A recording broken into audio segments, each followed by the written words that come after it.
শোনো, মানুষ বলে কাঁদা নাকি দুর্বলতার চিহ্ন। আমি সেটা মানি না।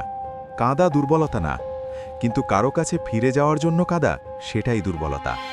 যে মানুষটা তোমাকে কষ্ট দিয়েছে তার কাছে আবার যাওয়ার জন্য যদি তুমি ভেঙে পড়ো, তাহলে তুমি নিজেকেই হারাচ্ছ।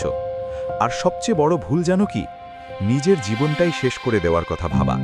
এটা কোনো সাহস না, এটা পালানো।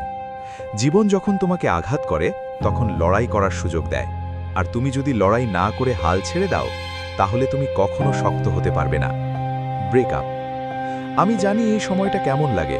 একটা মেসেজের অপেক্ষা, একটা নোটিফিকেশনেই হৃদস্পন্দন বেড়ে যাওয়া, খেতে ইচ্ছা না করা, মাথায় শুধু একটাই চিন্তা ঘোরা, সবকিছু থেমে গেছে মনে হয়। কিন্তু সত্যিটা হলো, এটা শুধু তোমার সাথে না, পৃথিবীর হাজারো মানুষের সাথে হচ্ছে। তুমি একা না। ফায়ার। এই সময় তুমি 4টে ভুল কখনো করবে না। 1.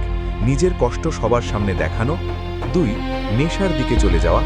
3. নিজের জীবন শেষ করার চিন্তা। 4. প্রতিশোধ নেওয়ার চেষ্টা। এই 4টে জিনিস তোমাকে শেষ করে দেবে। সোয়ার্ড। তাহলে কি করবে? যোদ্ধা হও। আসল যোদ্ধারা কারো সাথে লড়ে না, নিজের সাথে লড়ে। তুমি কাঁদবে, কিন্তু একা কাঁদবে। ঘরের দরজা বন্ধ করে কাঁদো, মন হালকা করো, কিন্তু বাইরে বের হলে হাসি নিয়ে বের হও, কারণ যুদ্ধটা তোমার ভিতরে। ব্রেন। নিজেকে আয়নার সামনে দাঁড় করাও আর বলো, এই সময় আমাকে ভাঙতে এসেছে, কিন্তু আমি ভাঙব না, আমি আরও শক্ত হব। মনে রেখো, যা তোমার থেকে চলে গেছে সেটা তোমার কখনো ছিল না, আর যা সত্যিই তোমার তা কেউ কখনো কেড়ে নিতে পারবে না।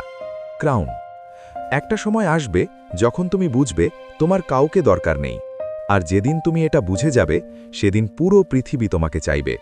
ফায়ার। তাই আজ থেকে নিজেকে প্রতিজ্ঞা করো, আমি ভাঙব না, আমি হারব না, আমি নিজেকে জিতব। আরমার। তুমি পাথর না, তুমি পাহাড়। তুমি দুর্বল না, তুমি যোদ্ধা।